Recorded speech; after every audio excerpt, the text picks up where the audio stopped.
is Will from Will Development, and this is my 226th weekly update. I am super excited, and you'll notice I'm probably keep looking over at the viewfinder on my camera. I have had this camera for, 6 years? No, that's too long. 4 years, give or take 4 years. It's probably been three plus I've had this camera. And I could never figure out how to make it so the time stamp, or just the timer, stayed on the actual viewfinder while I was recording. And then I was just fidgeting through it the other night, just playing around with it, and just happened across this thing, some setting, and I was like, that sounds kind of like, keeping those sort of options on. Unfortunately, it keeps all the options on, all the HUD options, things like, what is all this? What kind of shooting mode it's on, and how fast its frame rate is going, and all that stuff. Yeah, I didn't give a shit about that. All I wanted was the timer, and now I've got it there. So it's very exciting. I'm a happy camper. This was unfortunately after I had recorded my 4 what do you call those things? Review videos. I actually have 2 of them totally done and uploaded. Of course, there's always stuff you forget, which I had to put things in the comments down below about, things I had essentially forgotten to mention in the videos, which I'm sure will happen on the next 2 that I edit, because it always does. There's always more to talk about, more to mention. But what I've decided is I'm going to release each one once a month on the first Sunday of each month. So I have one coming out, I believe it's on the 3rd of February. I can actually look right now and let you know. Let's see, so that one's scheduled for February 3rd, which I believe is a Sunday. And then the following one will be on March 3rd, which I believe is also a Sunday. I can actually look that up too, can't I?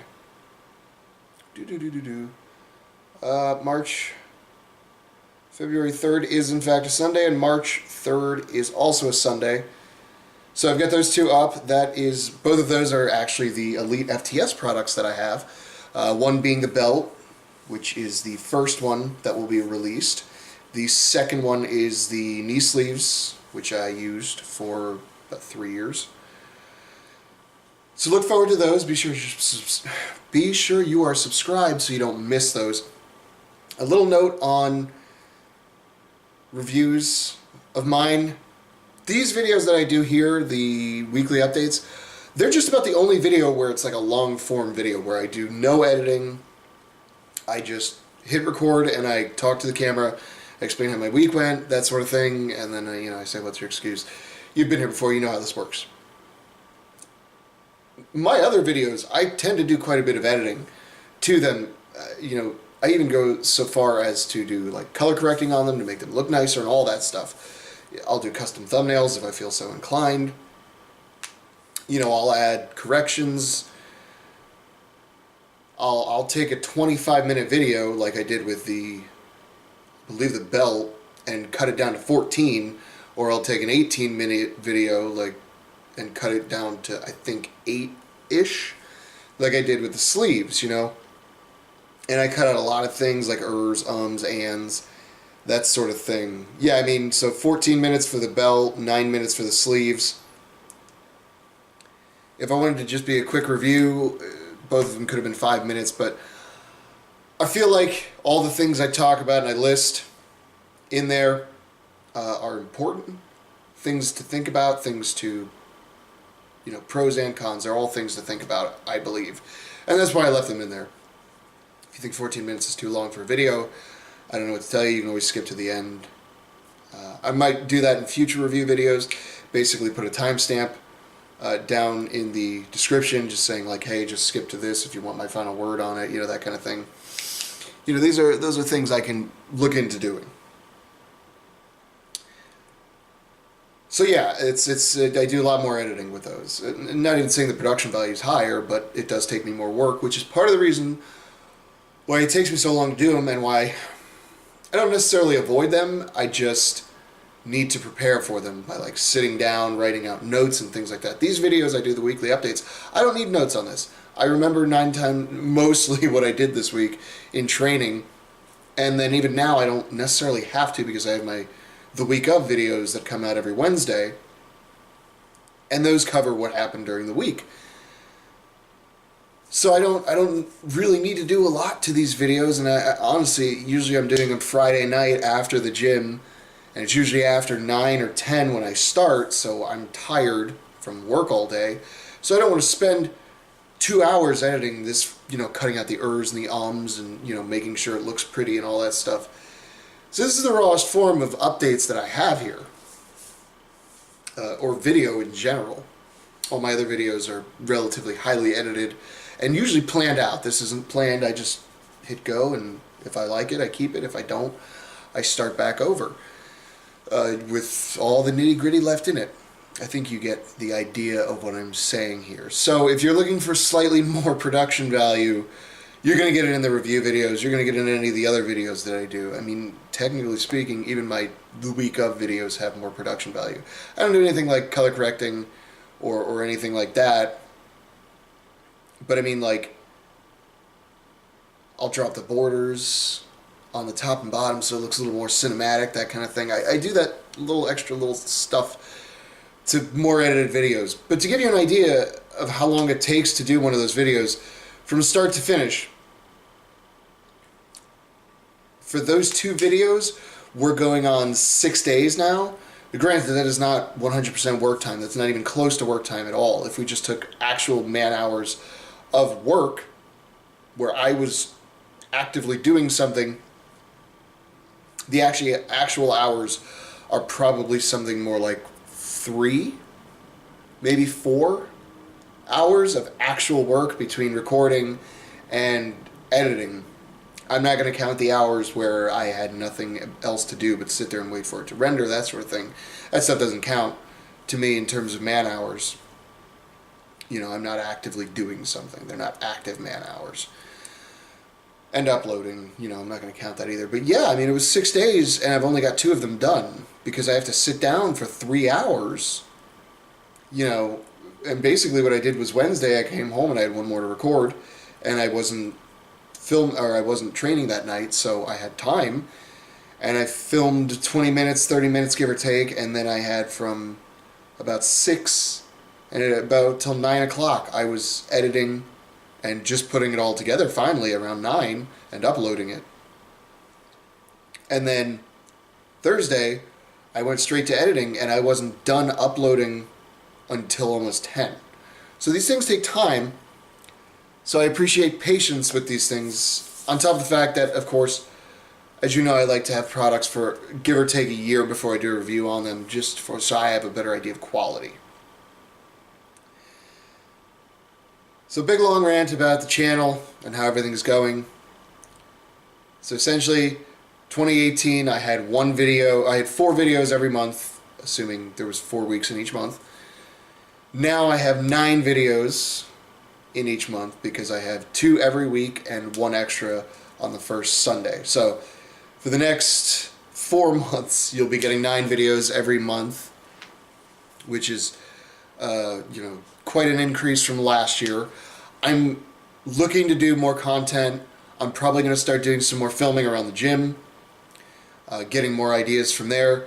I've got ideas for like comedy sketches that involve fitness fitness is a good word for it, right? The fitness industry.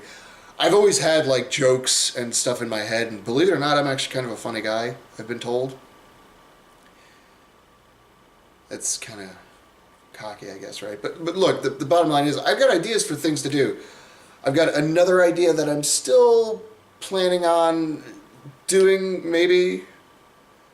I'm never going to say anything definitive on that until it is definitive, yes or no.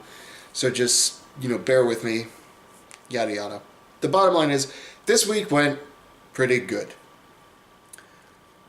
Monday and Tuesday's training went quite well. I hit a new lifetime PR on press for 150, for 5, I think. Yeah, it was 150 for 5, And as you know, my press has always been one of my weakest events. So I was really working on that, and one of the biggest things I've been working on to improve it was my range of motion. So now when I do the press, I make sure to bring it all the way down to my collarbone and press it all the way overhead for full lockout.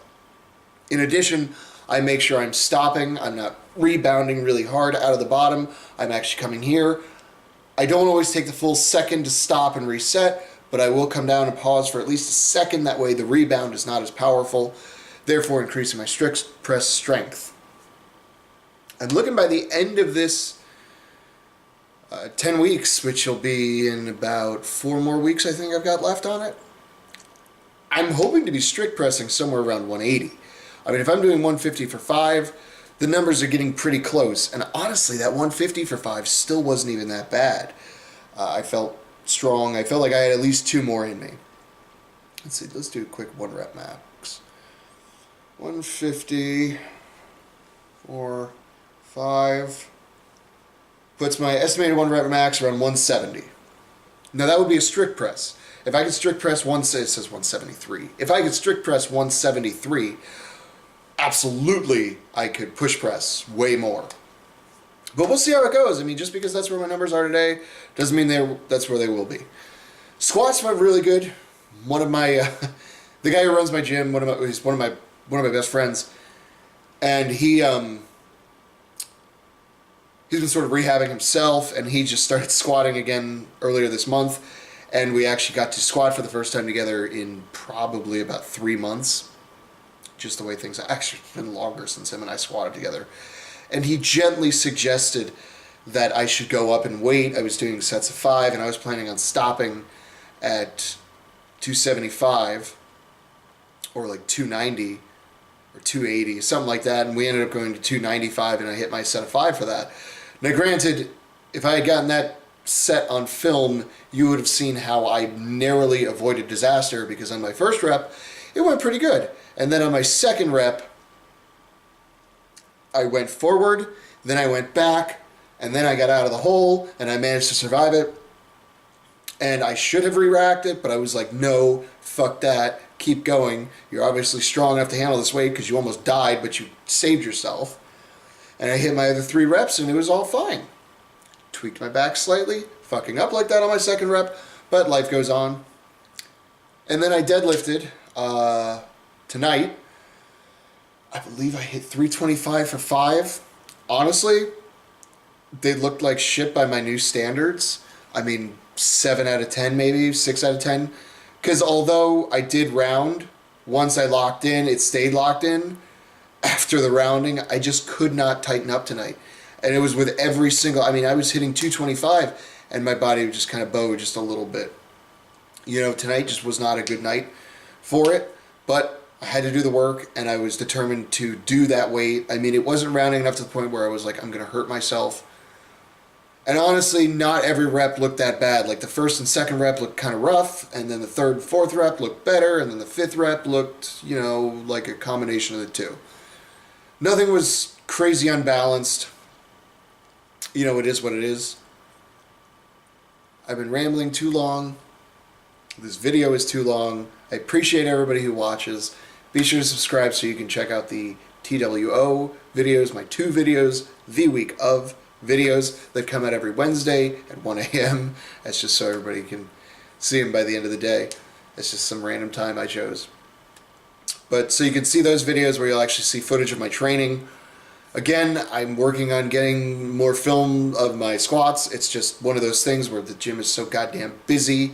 Usually when I come in and squat, it's hard to get somebody to film. I can't just put my phone somewhere because somebody's usually using the rack next to it, or somebody's using the box to the left of it. It's a big old mess, and it's a lot easier to get somebody to film my second exercise, which is usually hack squats, which is also what I filmed, which is super exciting. I finally hit over 2 plates on that.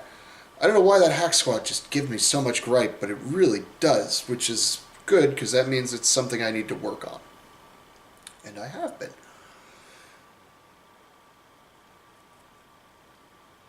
Right, so then the excuse then, or the question would then become, how come I'm able to get my deadlifts and my press filmed? Well, number one, press takes almost no time. to film, and usually I can grab somebody in between their set to be like, hey, do me a solid. And then for the deadlifts, honestly, those sessions usually take a long time. I'm usually working in and working up to my heavy, set for almost 45 minutes. So it just takes more time. So usually by the time I'm getting ready to have my heaviest set filmed, somebody around the gym is free and they can, film for me. Usually it's my girlfriend, but every once in a while I've had somebody else, hold the camera for me. It's not that big a deal. Anyway, subscribe so you can check that stuff out. Also, so you don't miss the new reviews that are coming out in the coming months. I'll also post to Instagram when those reviews drop, just so people can see them, because I think it's good information for people looking to, get these products. If you don't subscribe, then what's your excuse?